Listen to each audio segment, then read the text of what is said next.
Para naman kay Senadora Laila de Lima, patunay itong mga pulis ang responsable sa naglipanang patayan. Kung tutuusin, wala naman daw masama sa kampanya kontra iligal na droga, kahit i-extend pa ito sa pagtatapos ng termino ng Pangulo.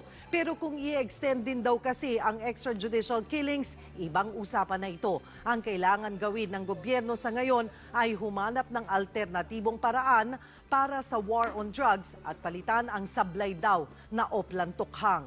Na planado yung drug-related killings tsaka binabayaran daw yung mga police to do that. I've always thought that that's the reality. Kaya nga mariin kung ino-oppose yung paano nila sinasagawa yung kampanya laban sa droga.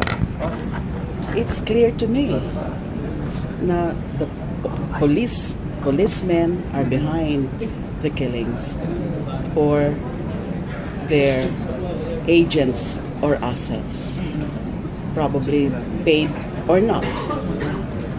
I've known that all this time kasi meron po tayong mga nakukuhang impormasyon. And I wanted it nga sana na yun ang matukoy noong EJK hearings. Unfortunately, nagkaroon nga ng stop at terminate na nga yung proceedings na yun, yung hearings. Pero yung policemen mismo yung paid, ma'am? May ganun kayong rin nakuha information na they're killing because they're paid? Some information I got, but that not validated. Ano yung implication? So saan nanggagaling yung pera na yan? Kailangan naman pinupondohan ng pribadong mga personalidad. That's why I've always maintained also that these cases of EJKs and summary executions are state-sponsored. State-inspired, state-tolerated, state-sponsored. Sila mismo, and then posible na binabayaran. But I don't have proof on that at this point, but there have been some information coming in about that. So ma'am, ano rin yung significance nung report ng Amnesty International kung wala din daw silang ebidensyang ito? Well, kasi yung marami naman pwedeng i-establish katulad ng mga naging pronouncements ng Pangulo, pronouncements ni PNP Chief De La Rosa, na kahit binabawi nila once in a while, ay meron din naman mga ilang instances na klarado yung mensahe ng Pangulo na, tolerating the killings. So pwede yun. Kasi pinapabawi nga natin yan, hinihintay na natin yung talagang instruction na tapusin na o hinto na yung pagpatay. Stop the killings. Yun lang dapat gawin. Sabihin lang ng malinaw ng Pangulo yung katagang yan. Stop the killings. And mawawala yan. Yun ang solusyon. But the fact that he doesn't want to do it, ibig sabihin, yun talaga, ginagawa nila. Yun talagang instruction. So dapat ba ma-alarming Duterte administration by this report of the amnesty? Yes. Kasi nga, yung possibility nga of the intervention of the ICC is very, is strong. Because It's likely. kasi sabi nga it's like parang crimes against humanity. It's a crime against humanity. Since hindi nga humihinto yan, and with all of these revelations na mga involvement ng mga police, clearly, that's a crime against humanity. Because it's a systematic and deliberate attack on a civilian population. Civilian population here refers to the suspected drug offenders. Paano pwede pong magamit yung AI report sa ICC? Pwede yan, mga supporting materials, mga reference materials. But of course, In building a case. oo, baka. kailangan muna talaga ng official investigation by the ICC Special Prosecutor. That's under the Rome Statute. But they've been monitoring it already. Although wala pa yung pinaka-official intervention. With all of this, yung mga nangyayari ngayon, and then nakakabahala na naman na nai-involve ang military. To me, that would be the same dog with a different color. Kung pareho rin, mga pulis din, without reorienting them, without really instilling in them the values and the principles of human rights, respect for the rule of law, pareho rin. So magpapatuloy pa rin yung killings kung sakaling sundalo po yung gamitin sa Oh yes. Oh yes. Yes. Kasi yan ang gusto. So iba lang ang mag-i-implement. And then in the first place, it's not supposed to be part of the mandate of the AFP. It's like the exercise of the calling out emergency powers under the Constitution. Pero kailangan malinaw na ang purpose is to suppress lawlessness or lawless violence. Patunayan mo na yan. Do we really have a state of lawlessness? O dahil may lawlessness ngayon dahil sa patayan? Pwedeng ma-question yun, ma'am. Yes. I should say so. Tapos, nung your action lang nag-resurface si Mang Kao, meron pa ba siyang pwede? Bakit May po silbi ko pa ba siya? tinatanong? Di ba hinahanap mo ng time? Oo. May silbi Oo, pa ba siya? nakatakas pa yan. Oo, di ba? Finally, bakit lumantad siya ngayon? Ma'am, may nasa-sense ka ba na posibleng gamitin si Colonel Mangao against you? That's not at all an impossibility. So, At the rate that this administration is doing anything and everything within its powers para lang ipatupad yung gusto ng Pangulo na siraan ako talaga. And I'm prepared always for the worst now. Alam ko naman na hindi pa tapos yan eh. So may info ka, ma'am, na yun ang intention. I would not know. Sa inyo ko lang nga na nabalitaan yan na nag-resurface. Saan siya nag-surrender? Bato daw. Kay General Bato.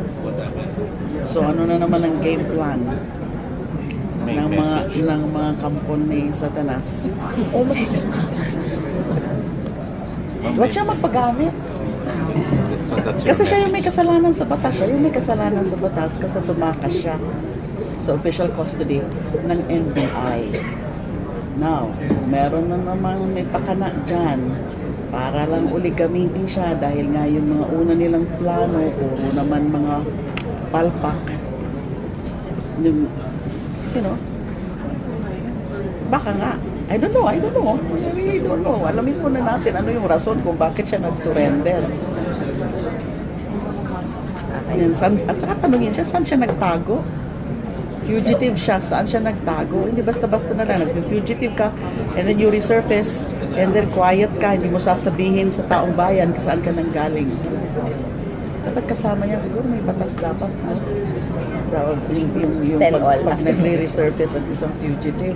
To tell all. Ma'am, di ba ginawa na rin ni Senator King? No comment. Pumunta ka dun eh. No comment. Okay. Alamin muna natin, ano yan? Ano na naman yan? Tunay ba talaga yan? O for show yan? Ano yan? Anong drama na naman yan? Alas na naman ba nila yan? Hindi, whatever it is, whether or not, ganun nga. Ano ko na lang yan? Sanay na ako. Okay. Thank you, ma'am. Thank you. Thank you, ma'am. Mismong mga aktibong pulis sangkot daw sa mga pagpatay base sa investigasyon ng human rights group na Amnesty International. Lumabas na ilang hired killer daw ang umaming binayaran sila ng mga pulis sa presyong 10 hanggang 15 piso kada ulo. Umalma naman si PNP Chief Ronald Bato de la Rosa sa aligasyon na anyay paninira lang sa Administrasyong Duterte. May report si Rafi Tima.